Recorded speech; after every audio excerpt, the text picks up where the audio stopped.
Hey, what's going on, everybody? Welcome to the Coast to Coast Entertainment Network. I am Ace, and you're watching another episode of the Red Tape Files. Let me introduce to you the crew we have with us tonight. Welcome back, Joanne. How are you doing tonight? I'm doing great. How's it going out on the West Coast?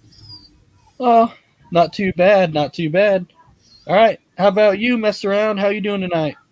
I'm good. I just got off work. Gonna be crazy next 2 weeks. Kids start Christmas break and all that fun stuff. Oh yeah. And then tonight we have a very special guest for you tonight. My daughter's actually making her first appearance tonight on C2C. Welcome in Serena Barber. Serena, how are you doing tonight? I'm doing great. I have a cat next to me. Okay, great, great to hear. Great to hear. All right, so Joanne, if you don't mind, go ahead and introduce to us the case that you chose for this week. All right, great. So, everybody, tonight we're starting our series Coast to Coast. We're starting with our first case, which is coming out of Alabama. And it's an interesting case. It's just a 16-year-old girl left her home about 5 p.m. on an evening and went down to the CVS, but no one can say for certain whether she arrived. Of course, it was back in 1998, so it was before cameras were on every front porch and throughout the city. But her family described her as friendly, well-behaved teenager. Investigators initially considered her a runaway, but now they believe she may have been abducted. I've read conflict. The reason I picked this case, and I've read conflicting stories about it, but I read that initially that it happened on Halloween, so I thought that put an interesting twist onto it. Other reports say it have actually happened on October 30th, but I'm curious, if Halloween factored in. She was small. She was only, 120 pounds, 5'2", so she would have been very tiny at the time, and it probably easily could have been carted away. So I don't know. What do you guys think? Yeah, which I think when it came down to it, like that was my first thing. Because I'll tell you, in '98, I was still young. I was only 9 at that time. So I can honestly tell you, my first thing that popped up in my head was I was like, huh, cameras. But honestly, I don't know, when cameras at convenience stores and everything were kind of, out when they were developed and put around the neighborhood and things like that. I don't know. So that was like my first thing was I was like, hey, I wonder if they have, you know, some kind of cameras that they could have looked at. Other than that, this to me was one of those more interesting cases because again, they basically have no witnesses to go off of. Another one like that. So we've been getting a lot of cases to where there hasn't really been any witnesses whatsoever, and this is another one of those. It's kind of perplexing to me that somebody didn't see something, and that's just my opinion. So, mess around. I'll go to you. What's your thoughts? Yeah, just really interesting case. I mean, the FBI had found nothing to indicate foul play. They didn't believe that Kim had voluntarily run away. There were rumors that she ran off with an older man, but they found no evidence of that. And they didn't believe Kim would have been able to hide something like that from her family. Yeah. Oh, go ahead, Joanne. Yeah, her family said that she was very reliable. If she said she was going to go someplace, she would be back. I mean, she was so reliable that they called the police at 5:45, I believe. Um, and no, I think it was 8 o'clock. 8 o'clock. So it was 3 hours. Typically, if a teenager, I remember even myself as a teenager at that time. Well, it was probably getting dark by 8 in October, late October, but typically a 3 hour window, it's easy for a teenager at 16 to disappear. It wasn't even 8 o'clock at night. So her parents were that concerned because she was so, such a conscientious kid Yeah. that she didn't show up. And I think that if she had been seeing another man just out of experience, and we'll ask Serena what she thinks of this, but just out of experience, it's very hard when you're young, when you're in the young years, to hide a secret from your friends. I think if her friend, she was very popular, if she had been seeing somebody, she would have told her friends about it. Oh, absolutely. Serena, so far from everything we've mentioned, what's your thoughts on this case so far? This case is pretty crazy. Like, she's been missing for a while now. And what I've collected from information that I've collected from this conversation is that when Kim failed to return home by 5:45, her parents started to get worried. Kim was usually extremely reliable. If she said she was going to walk to CVS, she would come straight home. That was exactly what she would do. She wasn't the type of teenager who would usually change her plans without calling to let her parents know where she would be. They spent several hours searching the neighborhood for any sign of Kim, but by 8 p.m. they were convinced that something had happened to their daughter. They called the Montgomery Police Department and reported Kim missing. All right. Yes, they absolutely did. So Chuck Hoffman actually has a question, and Chuck is saying, "Who have they questioned?" Well, that's the thing. They said that they actually questioned, numerous people, but the tips that they got, they were kind of one of those tips that it was pure rumors. That's what it was. It was just things that people heard that said, you know what, this is what I do believe. And I don't know if you saw this or not, but there was actually a psychic. I don't know if you saw about this part to where, yeah. So there was actually a psychic who came forward and they're like, oh, I have a premonition. And the psychic said that from what they saw was that, she's actually still alive, and she's married, and she has 2 kids, but she doesn't remember anything from the age of 16 and before that, because of something that happened. That would be interesting. I want to elaborate on Chuck's question too, but I guess at 8 o'clock that night when they thought she had just gone off and had just taken off with their friends, but once they realized and reevaluated, I guess they did question everybody door to door from her home to the CVS and back, and nobody had remembered seeing her. But a 16-year-old girl on the street at 5 o'clock, I'm sure wasn't unusual. Probably wasn't anything out of the ordinary. All right, and you wanted to elaborate on Chuck's question? Well, that's what I was saying. He asked who had been questioned, and they did canvass door to door. Yeah, and now I don't want to say that what the parents, were saying was wrong, but however, what I'm saying is, parents, when things like this happen, especially with their kids, that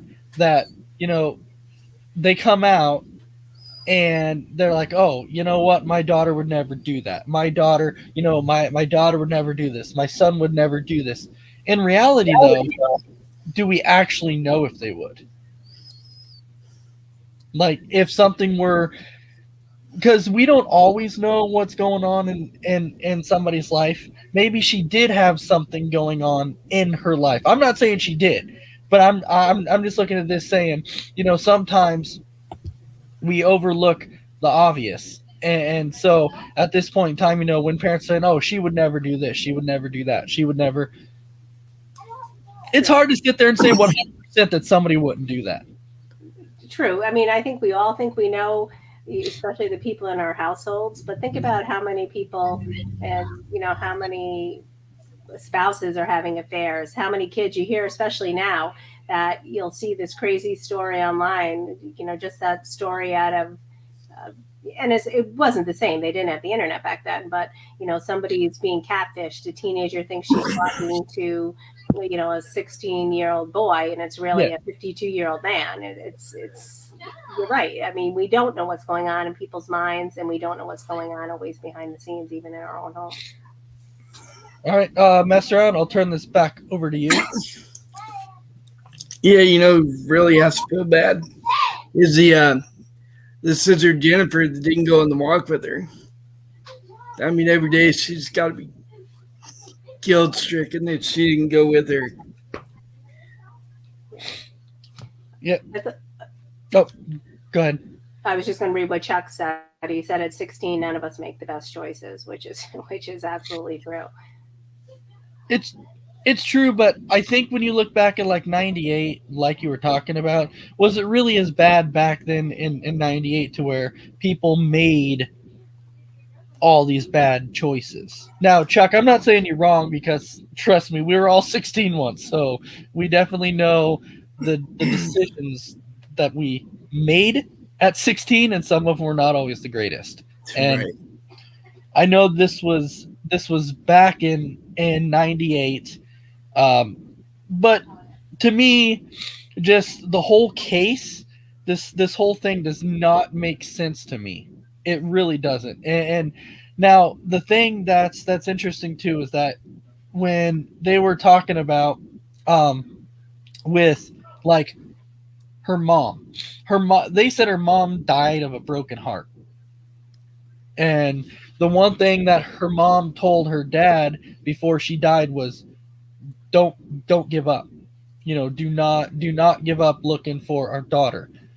Now, I haven't heard whether her father's still alive. Has anybody been able to figure that out? No, I didn't say any of the articles I read. And we can check it out. Serena can take a peek. Yeah, that's what I was curious about, was if he was actually still alive. And her sister naming her daughter after her, that was pretty cool too. And she kept telling her daughter, hey, maybe one day you'll meet your aunt. I'm just trying to make sense of this whole thing. So Joanne, what else do you have to add to it? Well, I thought another interesting perspective was that they had compiled the list of all the known sex offenders in the area and interrogated each one. And I think that people, especially back in the 90s, I mean, things are different now. We have sex offender registries and, all of those things. I think that was probably a cumbersome task. But, people don't, and just from my, experience in the criminal justice system, is that people don't realize or remember that so many sex offenders are closeted. It could very well have been someone who, had just hadn't been caught yet, who was a sex offender but hadn't been caught, or it could have been their very first offense, a crime of opportunity. Usually, a lot of these crimes they're crimes of opportunity. She was on the street, she was alone, she was small. Obviously, the street must have been desolate because nobody saw her. So I'm thinking that's exactly what happened. It was a crime of opportunity. Somebody drove by. She seemed to be a very nice girl. Somebody could have been just asking for directions and lured her into a car. And that's the end of the day, right? I find it hard to believe that she's married out there, someone with children, because somebody would have recognized her, especially, her picture's been all over. There's been age progressions, and you would start to question as an adult, why don't I remember anything between 16? Who are my parents? What happened to my family? Mm-hmm. I mean, wouldn't you be curious about all those things? And now oftentimes crimes or, paternity is solved by, all those DNA kits, right? If you were questioning who your parents were, wouldn't you just take one of the genealogy tests and try to figure it out? Yeah. And it's, now, what I'm really wondering is, like, was she friendly to everybody? So kind of going off kind of what you were saying was that if somebody was to approach her, would she be like, well, they seem like a friendly person, so I'm just going to go up and talk? Because sometimes kids do that. Sometimes kids see somebody as nice and friendly, and they're like, oh, I'm going to go up and talk to this person because they seem really friendly. And then that's when bad things happen. So, Mess Around, what are your other thoughts? Yeah, I was just reading that the dad thinks that she approached the car, gave him directions, and was forced into the car by a stranger. But yeah, I think she probably did, because it said she was really super friendly. So she might have just done exactly that. All right. Serena, I'll go back to you. What are you thinking What are you thinking could have potentially happened? I'm thinking because it was said that she was last seen on the parking lot in the corner of a CVS. I'm still thinking somebody could have came up and abducted her. I agree. Yep, and so it's that's kind of what I was leaning towards too. Okay, so really quick before I say anything else, we have some comments here. My mom's actually right here right now, so she's saying good evening. So welcome in, Mom. Hi, Mom. How's it going tonight? And then Chuck is also saying sounds like she was known to the perp. And you know what? Going kind of like what you were saying before, Joanne. I think it was you that a lot of times that's what ends up happening. The perpetrator is actually somebody that's close to that individual. It's somebody you trust. And that to me sounds like that's probably what happened. That could have potentially happened. She was there, somebody saw her, somebody knew her, asked her, "Hey, would you like a ride?" They picked her up, took her away, and that is what it is.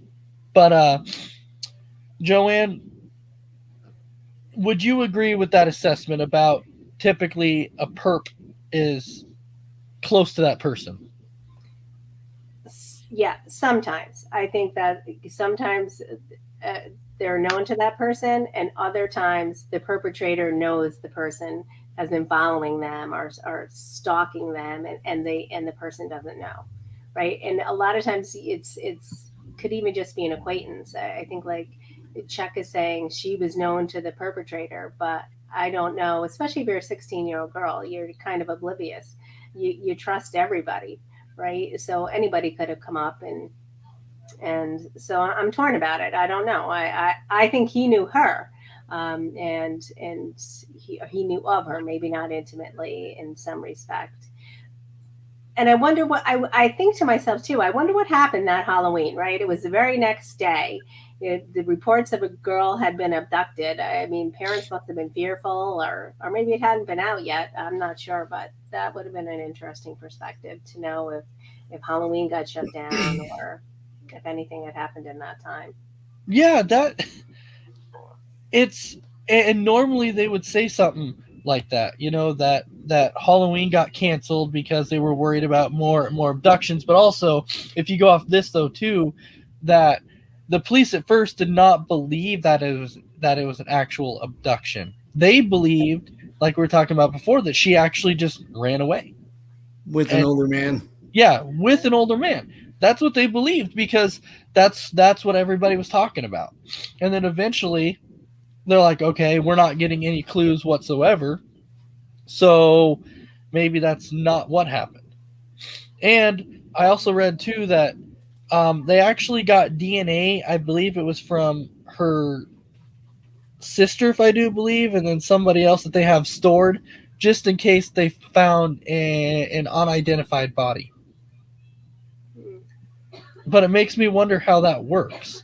You can't take a DNA from somebody else.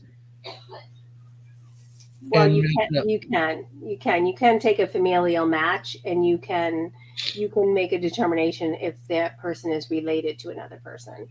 So that's really how it works. It's not 100% match, but a familial match will be able to would be able, if her DNA was recovered, then and it was compared to the sisters, they would be able to determine if they were siblings.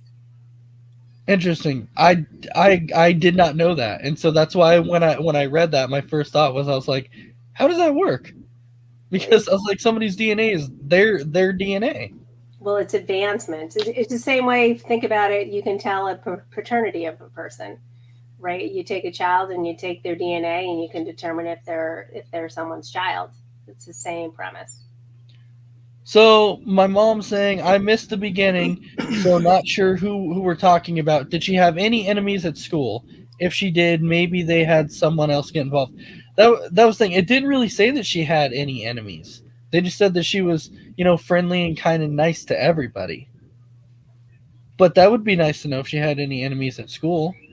It would be, because everybody has enemies at school, even the nicest girls in the world, right? Because then the not nice girls, and that has happened, right? We've had teenagers abducted and killed by other classmates because out of jealousy. We had the Yeah. cheerleaders, and that wouldn't have been out of the norm. But it would be very difficult for another teenager to hide a body and not and for it not to come out, for that to be secret all these years.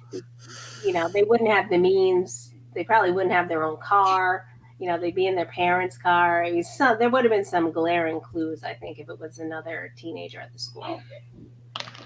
I agree with you there. Chuck saying the mitochondria will match.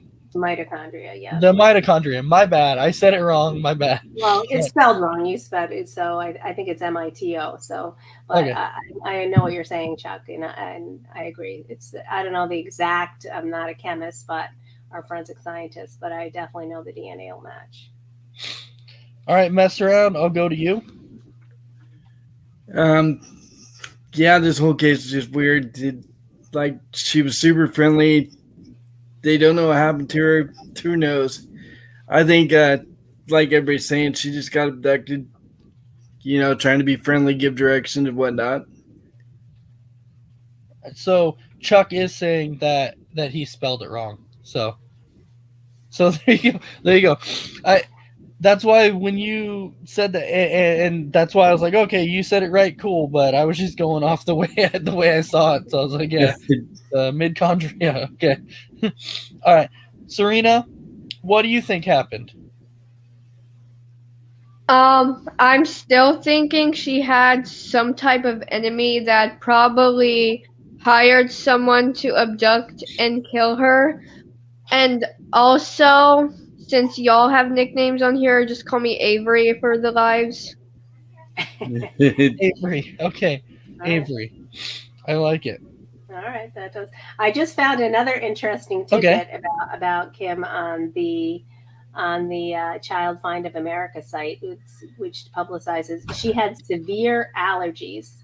Oh, so that is very unusual. If she was abducted, I don't know what the allergies were, but if they were peanut allergies or food allergies, if she had been abducted, potentially she could have been exposed to something and died, right? I mean, severe allergies. I'm sure her abductor wasn't worried about her medication or aware of that and probably didn't care. That would be interesting to know. I'm going to see if I can find out what she was allergic to. yeah. So thinking of that though, because you bring up allergies, so that actually brings up a whole nother scenario here too, because maybe she did hang out with some people at CVS and she was given something that she was allergic to.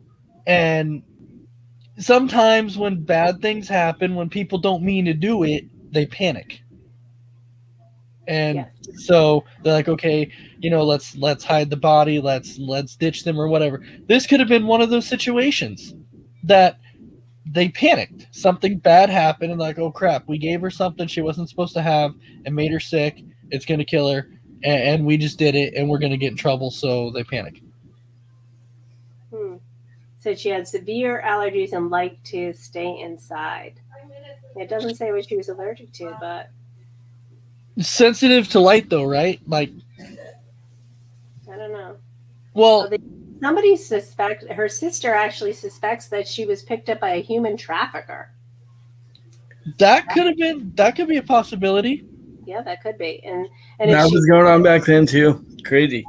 Yeah, and if she was, that could explain if she really is alive out there. I always think about that, though. We have so many psychics in the world, and I do believe in psychics. I've seen some who are very reliable, but why can't these psychics find these people or find out or know if they're dead or alive or where their bodies are? I always think about that. Right. Well, I think the thing is, though, is like, so the psychics might speak up and they might say, hey, you know what, this is what I've seen about the location of the body. But we know not everybody believes in psychics. So it could be one of those things to where they're like, oh, you know what, it's just another psychic. And this is what they're saying. How are they going to actually know? How can they actually see it? So it could be one of those things just kind of gotten blown off, and it's like, oh, it's no big deal. It's just somebody just crazy. I've heard that before, to where people say if you're psychic, you're crazy. I've heard that, but I don't know if that's true, but it's saying that this case was featured on Nancy Grace, and it's too bad we could have shown some clips from those. I don't know if we can show clips of those, but Nancy Grace and Maury Povich, I would have liked to have listened to that and seen if what those allergies were. I think it would have been cool if they would have put it on Unsolved Mysteries. They may have. They said it was on every case. They said it was featured on every show at the time. So I don't know if that was the age of Unsolved Mysteries or not. I forget the era for that. Unsolved Mysteries, I think that started. Well, there was older ones with Robert Stack, if I do remember right. Yeah, I remember that. Yeah, and that was like way back. I want to say that was probably. Was that like early 90s? I don't know. Look it up. So, if it was, it could be right there on Unsolved Mysteries, and that started in 1987. So, yeah, you're right. Maybe it was on there. We're not sure. The first episode was in 1988 of Unsolved Mysteries. Yeah, and it would be nice to be able to show a clip, but the thing is I don't know if we're going to be allowed to be able to show a clip. So, well, we might even be able to play the audio. I'm not sure, but right, yeah, that's definitely something. We're almost at that time, anyways. So thank you, Joanne, for this great case. We'll have another one next week. Like we said, we're kind of going coast to coast, so we're kind of going around the world. Well, are you saying around the world or just the United States? Well, let's start with the U.S. and then we can. And Chuck has a big comment here. Let's read that before we sign off. If she had a full-blown migraine and was given the wrong meds or took something over the counter that could have caused a complete blackout and memory loss. I deal with dual diagnosis individuals who have lost years of time as a result of misdiagnoses and medical conditions. That's very interesting. That psychic could then very well be correct, but and you know what? I'm not saying that psychics are wrong. It's just the thing is of how many people believe them. And so, when these things happen, why not just go check it out? But the psychic did not know. The only thing that the psychic did not know is where she was located. So that would be the hard thing, is like finding out where.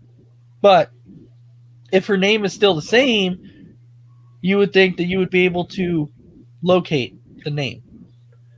Well, if she forgot who she was, how would she remember her name? But we're saying unless she was with somebody. True. Yeah. And, we do hear rare stories where someone is sexually trafficked or abducted and they're held captive for 20 years, 30 years. I mean, it's not impossible to know that she's still alive. She could be abducted and not have amnesia and just be unable to escape. Oh yeah, I definitely 100% agree with that. So thank you, Chuck, for all your questions. Thanks, Mom, for joining us tonight. And Serena, thank you for hopping on tonight. Good job, Serena. Yeah, you're welcome. It was great to have another woman on the show, Serena, so thank you. Right? Joanne's not the only one. Do we want to give the viewers an opinion or a say or a sneak peek into what we're thinking in regard to our monthly special? Absolutely. So, Joanne, go ahead. So I think that, if everyone's interested, we are crime buffs here, and we thought that we'd like to really delve into the murder side of things. Maybe we'll, look at some unsolved murders or some serial killers and take a look at that aspect too. And those cases are of interest to us. And especially the serial killers. I mean, there's a lot to delve into there. And I've always been fascinated by many of those stories, especially the unsolved serial killers. So, that was actually, I don't know whose suggestion it was. Oh, Chuck says sweet. That was so me. He's into it. Oh. So that was a great suggestion of Adam's, and we're going to hop on it. And that's something That was my suggestion also. I was the one who told Dad. Yeah, I told Dad about it. That's a great idea. I think we should start that in the new year. We'll have it's almost the end of December. So in January, we'll have our first case. And if Serena, you want to do a little research and pull out our first special, pull out our first, whomever you want to focus on, we'll let you take the lead there. So, Yeah. So even my mom is saying that sounds good. That always fascinates me. Me too. And it's funny, Right. before I had children, I used to, that's when in my early 20s, and I used to constantly read about serial killers, and I was fascinated with it. There used to be a woman who wrote, I think her name is Mary Higgins Clark. Yes. Just books and books, and I would read them nonstop because, of course, my early career, I was in criminal justice. And then once I had children, I couldn't read them anymore because your life changes. I didn't want to read about children being murdered or abducted, but I always have had a passion for that. This type of stuff is not for everybody, is a thing. So, because I usually get mixed reactions when I tell people, like, oh, you know what, check out our show on Friday. We do disappearance shows. We're going to be doing like murders and things like that. I'm like, oh, no. But then we have a lot of, oh, that sounds great. So it's definitely not for everybody. True.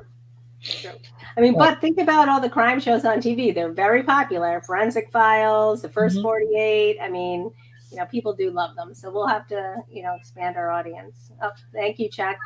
Thanks for that's the only channel I watch is the Investigative Discovery Channel. Yeah, I like that too. Yep, I'm right there with you.